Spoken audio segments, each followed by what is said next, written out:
Revolt of 1857 first independence struggle of India भी बोलते हैं या पहला इंडिपेंडेंस स्ट्रगल जहाँ पे हमें हिंदू मुस्लिम की यूनिटी देखने को मिलती है। तो आप सोच रहे होंगे इंडिया में क्यों रहते थे, क्योंकि इंडिया को हम सोने की चिड़िया कहते थे। सबसे मुगल्स मराठा इसमें सिंपली क्या था, नोटिस एंड प्रेयर। सब क्या हो, ये रिवोल्ट हुआ अगर डॉक्ट्राइन ऑफ क्लास 1829 में ये सती सिस्टम को बंद कर दिया, जिसमें जो इंग्लिश का बोलते थे जोर दिया जाता है। ये भी सब गुस्सा थे। तो उसके बाद एक और चीज ऐसी हो जाती है, ये सारी चीज बंद कर सूफिया ब्रिटिश वालों के ऊपर वहाँ पे क्रांति करते हैं। इंडियंस रेवोल्यूशन ऑफ 1857 में नई गवर्नमेंट आती है और हम इसको करते हैं। इसमें मंगल पांडे जी मार्च 1857 को बना करते थे। मैं बोले 8 अप्रैल 1857 को करते हैं कि जो मंगल पांडे जी है ये फांसी की सजा दे दी जाती है। तो गुस्सा बहुत हद तक बढ़ जाता है, ब्रिटिश वाले इससे ज़्यादा बड़ी मनमानी कर जाते हैं। तो ये हमने देखना पड़ेगा, ये डिक्लेयर कर देते हैं कि एंड फिर सीधे सब भागे जाते हैं।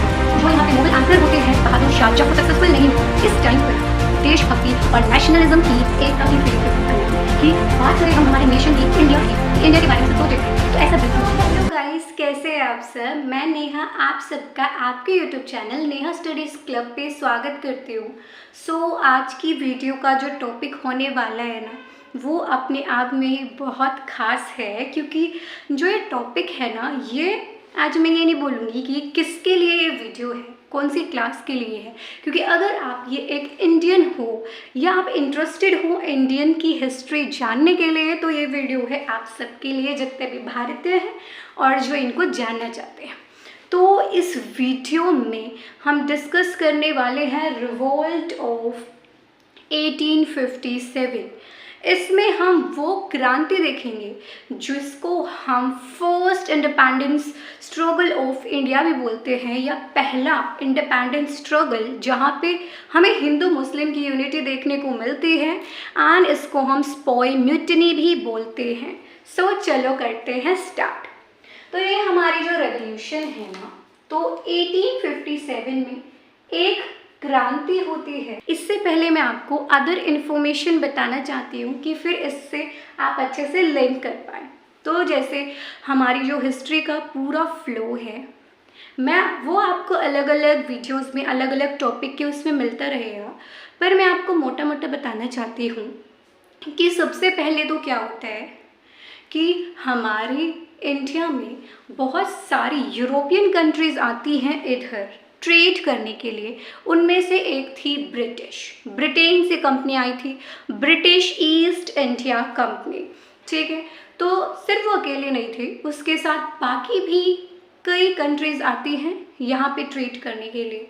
तो आप सोच रहे होंगे इंडिया में ही क्यों आ रहे थे भाई, क्योंकि इंडिया को हम सोने की चिड़िया कहते थे और यहाँ पे जो चीज़ें हैं ना, as compare to other countries, यहाँ पे बहुत उन्हें सस्ती दिखती थी, सस्ती मिलती थी और ये यहाँ से उसको लेके बाहर बहुत प्रॉफिट में बेचते थे। तो उसके बाद क्या होता है, वो सबके जो उनके अपोनेंट्स होते हैं, जो और कंट्रीज़ आ रही है बाहर से ट्रेड करने के लिए, उसके साथ लड़ाइयाँ करते हैं, सबको हरा देते हैं और ख़ुद अपने ट्रेड सेंटर सेटअप कर देते हैं इंडिया में। उसके बाद ये इंडिया में भी सबसे मुगल्स मराठा हर एक जगह, बंगाल के नवाब, सबसे सीक्वेंस में इनकी बैटल्स होती हैं, जिसमें फिर ये जीत जाते हैं। एंड 1757 में जो हमारी बैटल ऑफ प्लासी होती है ना, 1757 से लेके 1857 तक जो ये कंपनी है, ब्रिटिश ईस्ट इंडिया कंपनी, जो ब्रिटेन से आई है, वो अपना रूल करना शुरू कर देती है। और फिर ये रिवोल्ट का क्या रिजल्ट निकला, क्या इसमें हमें इधर ही आज़ादी मिल जाती है या ऐसा क्या हुआ कि नहीं मिलती। इसके बाद 1857 से 1947 तक सीधा जो ब्रिटिश क्राउन है उसका रूल हमें देखने को मिलता है। तो चलो फिर ये जो रिवोल्ट है, अब इसके बारे में समझते हैं। इधर तक आप पूरी जो ब्रिटिशर्स से इनकी कहानी समझ गए होगी कि फिर अब क्या होगा। तो सबसे पहले जो हमारी इंडिया की इंडिपेंडेंस स्ट्रगल हम देखें कि इंडिया को आज़ाद कराने की इस लड़ाई में ये हमें जानना बहुत इम्पोर्टेंट है, क्योंकि इसको हम फर्स्ट इंडिपेंडेंस स्ट्रगल भी बोलते हैं। साथ में स्पोई म्यूटिनी, स्पोई हम किसको बोल रहे हैं, यहाँ पे जो आर्मी में सोल्जर्स होते थे ना, ये इनको स्पोई टर्म देते थे। तो स्पोई ने इस रिवोल्ट को किया, तो ये स्पोई म्यूटिनी भी कहलाती है। पर क्या सिर्फ ये स्पोई म्यूटिनी थी, उसी कारण से ये रिवोल्ट हुआ? ऐसा नहीं है, और भी बहुत कारण हैं। तो इस रिवोल्ट के पढ़ने से पहले कुछ बातों को जानना आपके लिए बहुत इम्पोर्टेंट है, क्योंकि इससे आपके पेपर में क्वेश्चंस दबा के पूछेंगे भाई। तो सबसे पहले तो क्या है, जो ये रिवोल्ट है ना, इसमें सिंबल क्या था? Lotus and bread. हम हिंदी में बोले तो कमल का फूल और रोटी इसका था सिंबल। इस टाइम पे ब्रिटेन के प्राइम मिनिस्टर कौन थे? पैम एस्ट्रेन इनके प्राइम मिनिस्टर थे। इसके बाद गवर्नर जनरल लॉर्ड कैनिंग थे। और जो ब्रिटिश क्राउन की बात करें तो वहाँ पे क्वीन थी, क्वीन विक्टोरिया। और इस टाइम पे मुगल एम्परर थे बहादुर शाह जफर। एंड इधर से ही मेरठ से जो ये हमारा रिवोल्ट है ना, इधर से ही इसकी फिर स्टार्टिंग होगी। इसके बाद जो ब्रिटिश के आर्मी चीफ थे, तो ये रिवोल्ट होने के पहले तक तो थे हमारे जॉर्ज एलिसन, एंड इसके बाद फिर कॉलिन कैंपबेल हमारे ब्रिटिश आर्मी चीफ बन जाते हैं। तो कुछ और इम्पोर्टेंट क्वेश्चन है जो मैं आपसे पूछूं तो कि इस टाइम पे ब्रिटिश के हेडक्वार्टर्स कहाँ थे? कहाँ पे उनके हेडक्वार्टर थे? तो इसका आंसर है आपका शिमला। एंड बात करिए कि जितनी भी उनके पास जितने भी वेपन्स थे, जितनी भी तोपें थी, वो तोप घराना कहाँ था? इसको ही हम आर्टिलरी हिंदी इंग्लिश में बोलते हैं। तो वो कहाँ पे था? आपका यूपी का मेरठ में ही यहाँ पे इनके तोप खाने थे, जहाँ पे तोपे रखते थे, तोपे वगैरह सारे इनके हथियार यहाँ पे रखे रहते थे। ठीक है, तो ये है हमारी कुछ इम्पोर्टेंट जानकारी इस चीज़ के बारे में। अब इसके बाद क्या है, जो ये हमारा रिवोल्ट है ना, रिवोल्ट ऑफ 1857, ये हुआ ही क्यों भाई? इसके कारण क्या है? ऐसा क्या हुआ कि ये रिवोल्ट हुआ? तो इनको ना हम रीजंस को दो उसमें करके पढ़ते हैं, एक तो फंडामेंटल एंड एक है आपका टेंटेटिव। तो मैंने जैसे आपको पहले भी बताया ना, ये सिर्फ एक स्पोई म्यूटिनी नहीं थी, और इसका फिर हम इधर पढ़ेंगे कि ये केवल एक स्पोई म्यूटिनी नहीं थी। जो ब्रिटिश पहले से अत्याचार कर रहा है और ऐसी ऐसी पॉलिसीज़ ला रहा है जिससे फिर क्या है, इंडियंस को बहुत गुस्सा आता है, एंड ये बहुत टाइम का गुस्सा है। फिर जो ये दोनों चीज़ें कंबाइन होती हैं और ये गुस्सा फूटता है, तो ये पहले का ही गुस्सा है। तो हम फंडामेंटल रीजंस की बात करें जो पहले के, तो चलो उनको पढ़ते हैं। सबसे पहले पॉलिटिकल रीजंस। पॉलिटिकल रीजंस क्या थे? जैसे मैंने आपको बताया, ब्रिटिशर्स इंडिया में आते हैं, सबसे बैटल कर रहे हैं, सारी जगह अपना कंट्रोल कर लिया है। और आप देखिए, ये है हमारा ब्रिटिश इंडिया, जब ब्रिटिश इंडिया पर रूल कर रही थी, कितना बड़ा इनका एरिया है।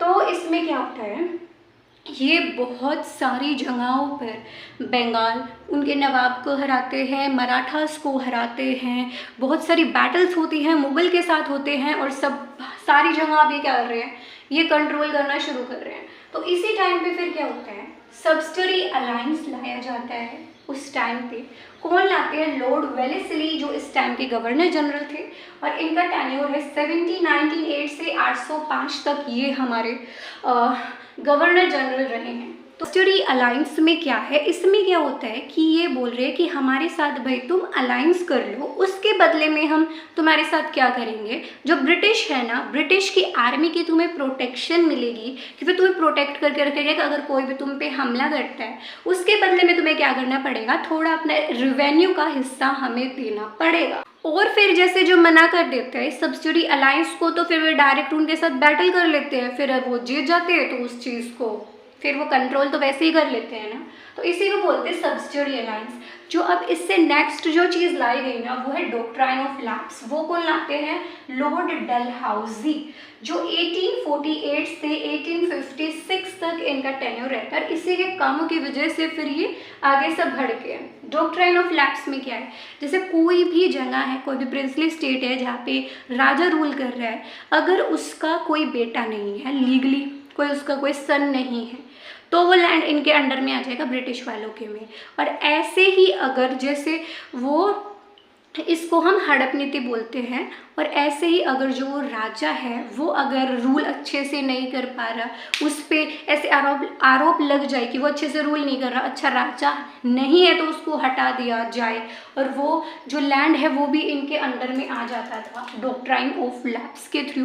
कि फिर यही है कि इस थ्रू इन पॉलिसीज के थ्रू ये क्या कर रहे हैं, जो लैंड है अपने अंडर में ही तो कर रहे, तो ये हो गए आपके पॉलिटिकल रीजंस। इसके बाद अब क्या है, इन्होंने सोशल एंड रिलीजियस बहुत सारे कारण हैं, बहुत सारे इन्होंने बदलाव किए जिसकी वजह से ये भी कारण बने रिवोल्ट के।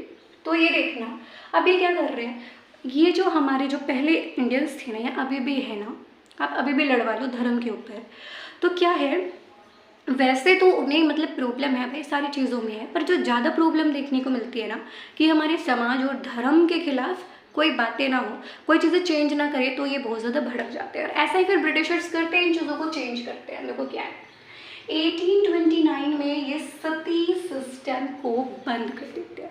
अब देखो सती सिस्टम क्या होता है कि जैसे जो हस्बैंड वाइफ है एंड उसके हस्बैंड की डेथ हो जाती है, तो जो वो लड़की होती है ना उसको उसके साथ ही जला दिया जाता था, पहले ऐसे ही था, ठीक है। तो फिर इस सती सिस्टम को ये ब्रिटिशर्स बैन कर देते हैं, एंड इसको भी कौन करते हैं, विलियम बेंटिक। एंड इधर ही जो हमारे राजा राम मोहन रॉय हैं उनका बहुत संघर्ष है, क्योंकि उन्हीं की वजह से ही मतलब इस चीज़ पे ज़्यादा जोर दिया गया, एंड फिर जो ये सती सिस्टम है इसको बैन कर दिया गया।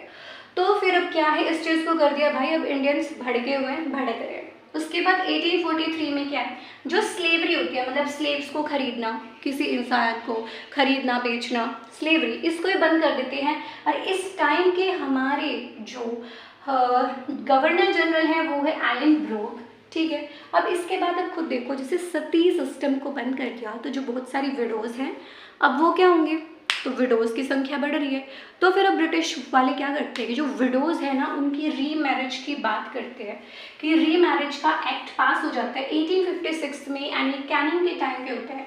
तो अब देख लो कैसे कैसे गुस्सा बढ़ रहा होगा सबके बीच में। 1844 एंड 48 के बीच में क्या होता है, जो सेक्रीफाइस कि जो बलि नहीं देते थे पहले, की एनिमल्स की बलि देते थे कि भगवान खुश होंगे, मतलब पता नहीं क्या से क्या करते थे, तो इस चीज़ को भी बंद करा गया। टाइम पे पे गवर्नर जनरल थे लॉर्ड हार्डिंग फर्स्ट, ठीक है। एंड जो 1813 का भी एक इसमें है कि ये क्रिश्चियन मिशनरी को ला देते हैं, कि जो प्रीस्ट हैं अब क्रिश्चियन होने शुरू हो जाएंगे, तो इन चीज़ों को भाई बहुत बुरी तरीके से अपोज किया जा रहा है। अब उसके बाद एजुकेशनल रीजंस क्या हैं, कि देखो सबसे पहले एजुकेशन में अब क्या बदलाव लाई जा रही है, हमारे समाज में क्या बदलाव लाए जा रहे थे, क्या रिलेशन में बदलाव हो रहे थे, तो ये चीज़ें हैं यहाँ पे एजुकेशन सिस्टम में। सबसे पहले 1813 में ना ये इसी चार्टर के थ्रू ये चीज़ हुई है आपकी क्रिश्चियन मिशनरी की। यहाँ पे एक चार्टर एक्ट आता है, इसमें क्या है, जो ब्रिटेन है ना वो सोचते हैं कि अभी 1 लाख पाउंड हर एक साल इन्वेस्ट करेंगे एजुकेशन के ऊपर। एंड 1834 में ना एक आपका वो आता है इंग्लिश एजुकेशन एक्ट, जिसमें जो है इंग्लिश पर बहुत ज़्यादा जोर दिया जाता है, कि जैसे अब सैलरीज भी है कि सैलरीज भी बढ़ा दी जाएंगी, एंड जो इनका मेन जैसे जो आर्मी में आ सकता है ना उसको भी, जो इनके एग्ज़ाम्स होते हैं उस टाइम पे भी जो सिविल सर्विस के एग्ज़ाम होते थे उसमें इंग्लिश को मैंडेटरी कर दिया कि सब उसको ही पढ़ेंगे। अब उसके बाद क्या है, 1854 में आता है आपका वुड्स डिस्पैच एक्ट। इसके थ्रू क्या होता है, इंग्लिश को ज़रूरी कर दिया गया कि भाई इंग्लिश होना ज़रूरी है आपकी हायर एजुकेशन में भी। फिर उसके बाद 1882 में क्या है, हंटर कमीशन आता है, जो इसी उस पर आता है कि जो ये है ना वुड्स डिस्पैच एक्ट है, कि भाई इस पर इंस्पेक्शन करो कि कितना काम हो रहा है, कितना काम नहीं हो रहा। तो यहाँ पे ये हैं आपके एजुकेशनल रीजंस। तो आगे का आपका इकोनॉमिक रीजंस पढ़ते हैं। सो गाइज अब इसके बाद हमारा इकोनॉमिक रीज़न क्या है, तो इकोनॉमिक रीज़न क्या होता है कि जो भी ब्रिटिश है ना 3 तरह का टैक्स लगा देती है इंडिया में, अलग अलग जगह अलग अलग तरह के सिस्टम का टैक्स लग जाता है। बात करें परमानेंट सेटलमेंट, जिसको हम ज़मींदारी सिस्टम भी बोलते हैं, तो ये लग जाता है बंगाल में। इसमें क्या होता है कि जो ब्रिटिश है ना ज़मींदार्स को अपॉइंट करते हैं एंड उनको एक विलेज का हेड बना देते हैं, एंड फिर उसके बाद क्या है उनको लैंड दिया जाता है कि आपके पास ये लैंड है, आप औरों से काम कराइए यहाँ पे, कि बाकी नीचे लोग काम करेंगे और आपको टैक्स को कलेक्ट करना है और हमें देना है। तो जो ये ज़मींदार हैं क्या करते हैं, इनको होता है कि कुछ ये 85% या 89% टैक्स ये ब्रिटिश को दे देते हैं, बाकी रखते हैं अपने पास। तो फिर ये सिस्टम जैसे ही आगे आगे बढ़ता जाता है ना, तो ये देखने को मिलता है ज़मींदार तो ज़्यादा ही प्रॉफिट कमा रहा है अपने पास, करप्शन के उससे अपने पास ज़्यादा रख रहा है भाई, ज़्यादा ही उसको प्रॉफिट हो रहे हैं। और इन केस अगर ज़मींदार टैक्स नहीं दे पाता, रेवेन्यू नहीं दे पाता, तो भाई जो नीलामी होती है ना कि उसका लैंड ऑक्शन हो जाएगा। तो इस टाइम पे हमें बहुत सारे लैंड ऑक्शन होते हुए भी दिखे हैं बंगाल में कि राजाओं के घर को हड़प लिया, ले लिया, उनकी नीलामी हो गई। देन सेकेंड का क्या है, ये है हमारा रैयतवाड़ी सिस्टम। रैयतवाड़ी सिस्टम ये दूसरे रीजन्स में लगता है, जहाँ पे क्या है, अब देखो ये बीच में ज़मींदार दे रहे थे ना टैक्स, मतलब ज़मींदार बीच में एक मीडिएटर थे कि इधर से पीजन दे रहे हैं, ज़मींदार फिर आगे ब्रिटिश को दे रहे हैं।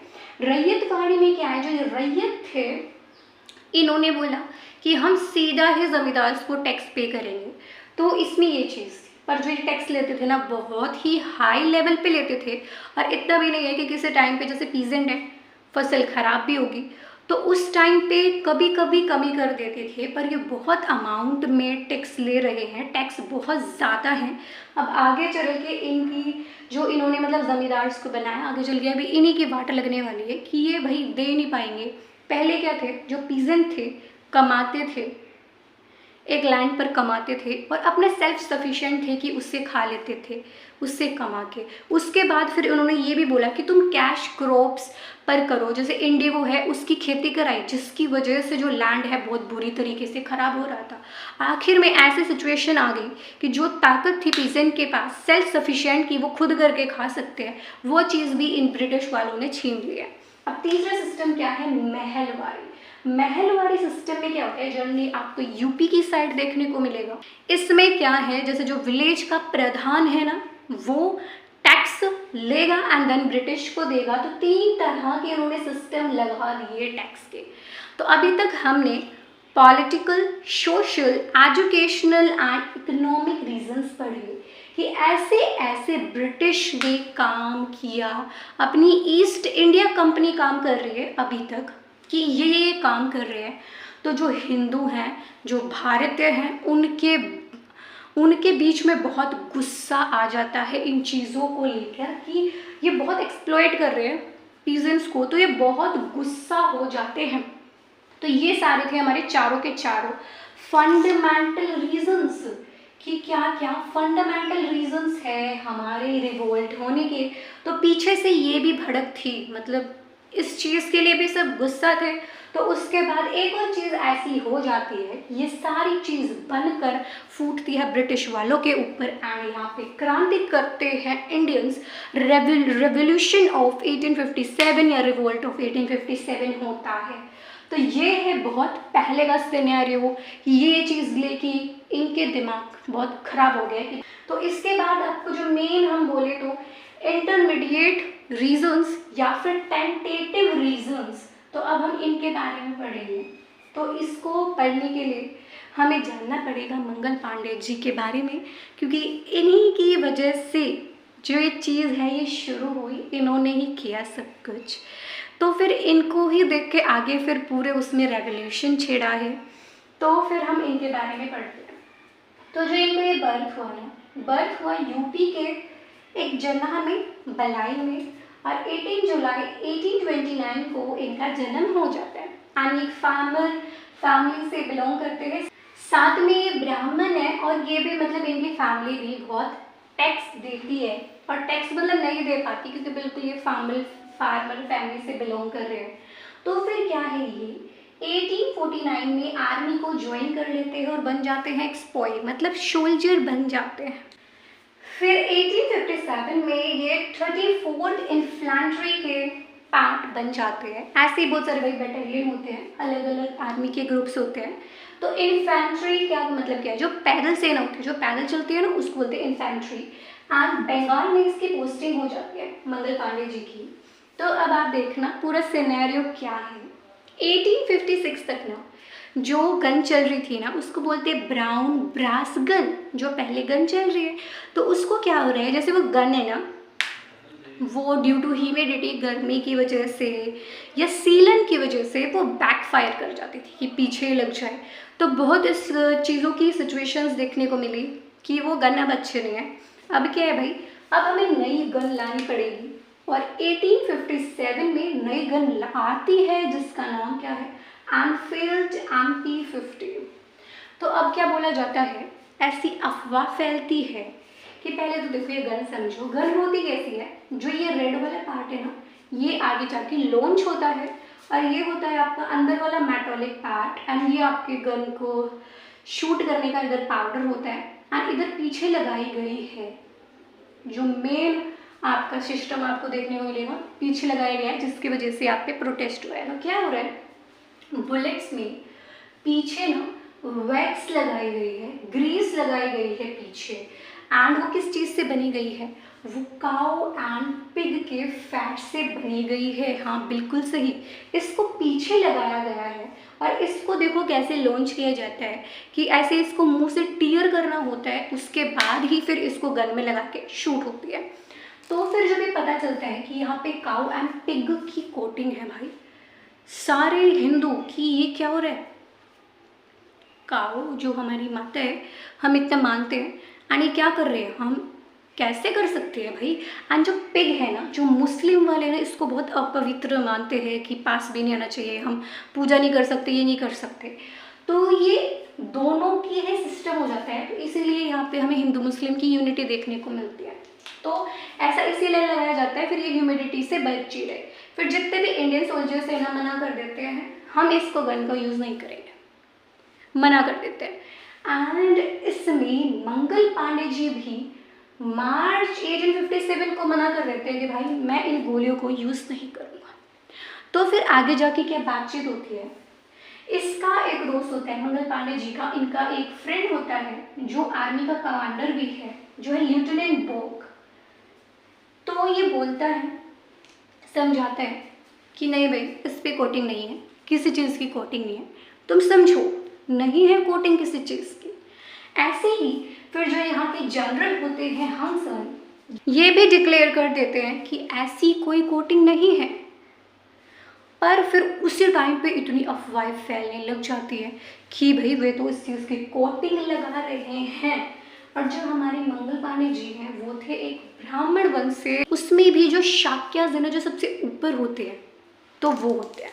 तो फिर बाकी लोग बातें करने लग जाते हैं अब कि तुमने ये क्या कर दिया कि तुमने उस गन का यूज़ किया, तुम्हारा तो भाई धर्म भ्रष्ट हो गया है, तुमने ये कैसे कर दिया। बाकी लोग बातें बनाने लग जाते हैं। तो फिर इसके बाद का जो सिनेरियो होता है ना वो और ज़्यादा शॉकिंग देखने को आपको मिलेगा कि फिर क्या है, मंगल पांडे जी इस चीज़ से पूरी तरह मतलब वो हो गया है कि ये क्या हो रहा है भाई, क्यों ये बातें हो रही है, रूमर्स फैल जाती है सारी जगह, अफवाहें कि ऐसा हो रहा है सारी जगह कि ऐसा ऐसा हो रहा है। तो फिर इसके बाद का हम इधर फिर अब क्या होता है, क्या देखने को मिलता है, 29 मार्च को 1857 को मंगल पांडे जी घर से निकल लेते हैं बहुत सारे लोगों के साथ और इधर ही रिबेलियन को स्टार्ट कर देते हैं। तो रास्ते में ही इन्हें जनरल हंसन एंड लेफ्टिनेंट बोग मिलते हैं। ये इसको समझाते हैं कि भाई देख ऐसा नहीं था, उसमें कोटिंग नहीं है, ये अभी भी सेम चीज़ ये ऐसे बोल रहे हैं। बट फिर क्या करते हैं मंगल पांडे जी, क्या करते हैं कि वो उनकी गन लेकर उन दोनों को ही शूट कर देते हैं, दोनों को ही मार देते हैं। सो ब्रिटिश क्या करती है, एक जमींदार को ईश्वर प्रसाद को ड्यूटी देती है कि तुम्हें जाना है और जाके मंगल पांडे जी को अरेस्ट करना है। बट क्या होता है, ईश्वर प्रसाद जी ना तो मंगल पांडे जी को अरेस्ट करने जाते हैं बट साथ में ही ये सपोर्ट करते हैं इन्हें इस रिवोल्ट में और इसके साथ हो जाते हैं। तो जब फिर इस चीज़ की खबर ब्रिटिश वालों को पता चलती है तो फिर ये क्या है, जो इस समय जनरल हीसी थे ना, इसको भेजते हैं कि तुम अब क्या करो, ईश्वर और मंगल पांडे जी दोनों को साथ में तुम्हें अरेस्ट करके लाना है। तो क्या होता है, सेम डे ही जब ये 29 मार्च को पूरी चीज़ हो रही है, मंगल पांडे जी मतलब जब ये अरेस्ट करने आते हैं ना जनरल हीसी, तो मंगल पांडे जी खुद को घायल कर लेते हैं एंड अपने पर गोली चला देते हैं, अपने आप को घायल कर लेते हैं। क्योंकि यहाँ पे हमें देखने को मिलते हैं जितने भी सूर्यवीर यहाँ पे हमें देखने को मिलते हैं, हमारे फ्रीडम फाइटर्स, उनको बर्दाश्त नहीं है कि कोई और हमें ऐसे करे, तो खुद को ही घायल कर लेते हैं, खुद को ही इधर शूट कर लेते हैं। तो फिर क्या होता है, ही इनको इधर से अरेस्ट करके ले जाता है। तो फिर उसके बाद क्या होता है, फिर क्या होता है, एक ऐसा दिन आता है जो हमने नहीं सोचा होता।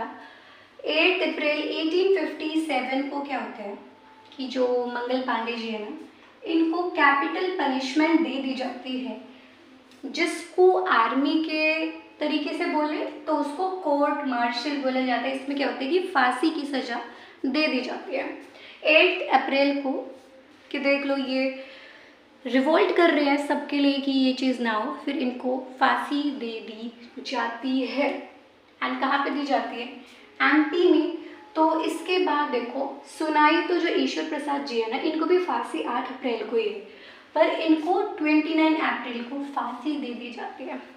अब ये हो रहा है कि जो एक इंसान आगे आके सबके लिए लड़ रहा है, तो पूरे इंडिया में भोकाल मच जाता है, पूरा सैलाब बह जाता है कि अब सब क्या है, ब्रिटिश को अपोज कर रहे हैं सारी जगह, जितने भी स्पोइज हैं इनका जो अपोज करने का वो है बहुत बढ़ जाता है सिनेरियो, कि ये सबको बहुत लार्ज स्केल पर अपोज करते हैं।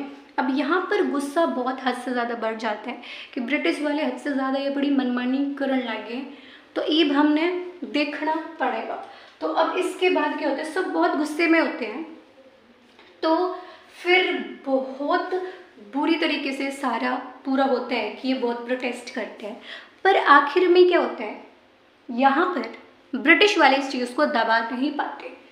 तो इसके बाद हम ये देखेंगे कि जो ये मेरठ है, यही क्यों सेंटर होता है इस रिवोल्ट का, इधर ही क्यों सेंटर है इस रिवोल्ट का, क्यों बोला जाता है, क्योंकि यहाँ पे जो देखो 4th बैटेलियन है ना, अब इसके बाद क्या होगा, जो 4th इन्फेंट्री बैटेलियन है, यहाँ पे क्या होता है, सारे लोग प्रोटेस्ट करते हैं। इसमें जो देखा जाता है 99 स्पोइज इसमें प्रोटेस्ट करते हैं, और इसमें से 85 स्पोइज को ये फांसी दे देते हैं कि भाई साथ में अब ये भी ऐसे हो गए हैं ब्रिटिश वाले कि ये क्या हो रहा है, तो साथ साथ में कोशिश कर रहे हैं इन चीज़ों को दबाने की।